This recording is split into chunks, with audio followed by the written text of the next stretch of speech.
ერთიანი ეროვნული გამოცდა ფიზიკაში 2024 წელი ამოცანა ნომერი 5. სხვადასხვა სიმაღლიდან ერთდროულად დაიწყო ვარდნა ერთნაირი მასის ორმა სხეულმა. ჩამოთვლითაგან ვარდნის პროცესში, რომელი ფიზიკური სიდიდეები ექნებათ მათ ერთნაირი დროის ერთსა და იმავე მომენტშიო ვეკითხებიან. ჰაერის წინააღმდეგობა შეგვიძლია უგულებრყოთ. ესე იგი, ჩავწეროთ ახლა მოცემულობა ჩვენ. მოცემულობით ჩვენ გვეუბნებიან, რომ სხვადასხვა სიმაღლიდან დაიწყო ვარდნაო H1 პირველი სიმაღლე არ უდრის H2-ს. ერთდროულად დაიწყო ვარდნა ერთნაირი მასის სხეულებმაო M1 უდრის M2-ს და უდრის M-ს.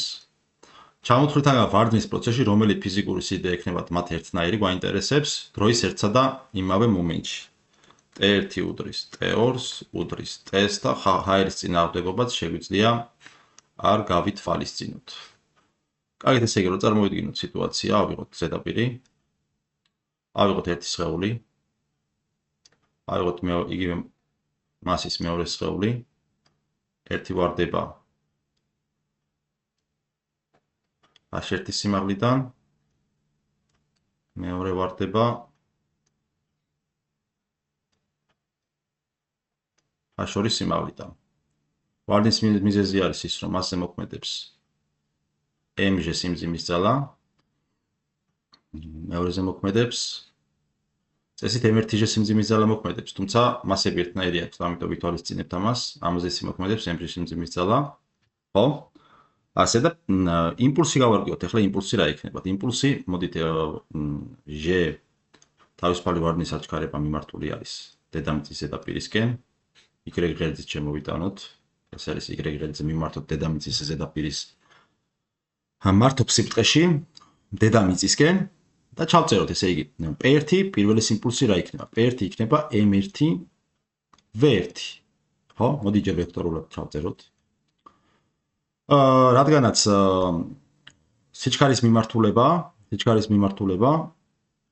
აგრეთვე სიჩქარის მიმართულება და Y ღერძის ერთი წრის გასწვრივ არის, ამიტომ ეს სკალარზე შეგვიძლია გადავიდეთ სკალარულ ტოლობაზე.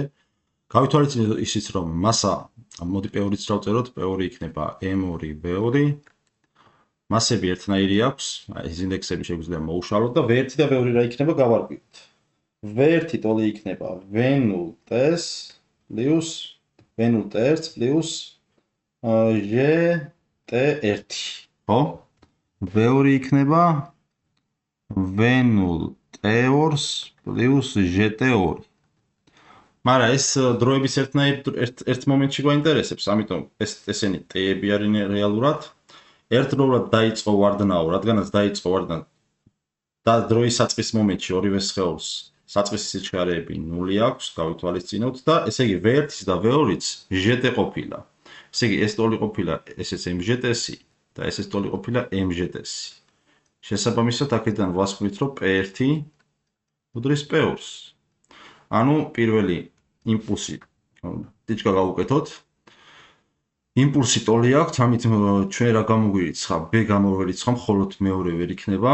ნუ დანარჩენი შეიძლება იყოს. კი ბატონო, ახლა გავარკვიოთ კინეტიკურ ენერგიას რა მოუვა. ხო, კინეტიკური ენერგია E1 იქნება MV1-ის კვადრატნახევარი, E2 იქნება MV2-ის კვადრატნახევარი და ჩვენ თქვით, რომ V1-იც და V2-იც ჟეტი არის და V1 და V2 თუ ტოლია, მაგათი კვადრატებიც ტოლი იქნება.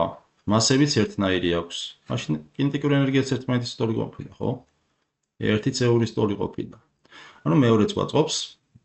კი ბატონო, ანუ მხოლოდ პირველი ვეღარ იქნება, ესეც გამოგვერიცხა. ხო, მხოლოდ პირველი და მესამეც ვერ იქნება, იმიტომ რომ მეორეც არის. აბა შევხედოთ ახლა მესამეს, პოტენციალური ენერგია.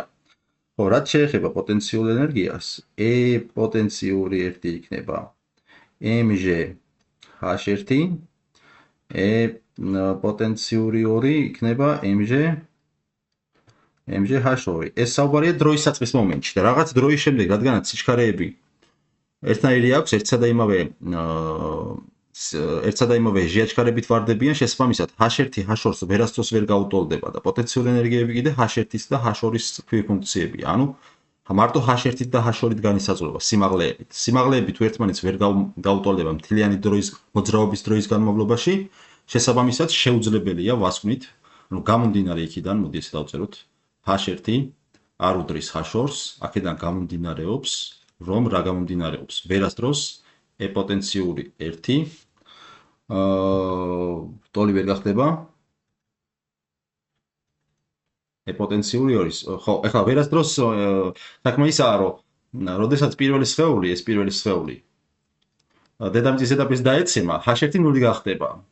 და თუ დააყოვნებს ეხლა რაღაც დროის შემდეგ, ესეც დაეცემა, თუმცა ჩვენ გვაინტერესებს ერთსა და იმავე დროშიო და ანუ ერთსა და იმავე დროში შეუძლებელია ეს მოხდეს, ხო? შეუძლებელია აი ეს მოხდეს. თუ ეს არის შეუძლებელი, მაშინ ესეც ამის შეუძლებლობაც გამოგვდის. შესაბამისად, მესამე პოტენციური ენერგია შეუძლებელია რომ დროის ერთსა და იმავე მომენტში ერთმანეთის ტოლი ჰქონდეს. ანუ გამოგვდის რომელი პასუხი? ესეც გამოგვერიცხა და გეყოფილა პასუხი, ხო?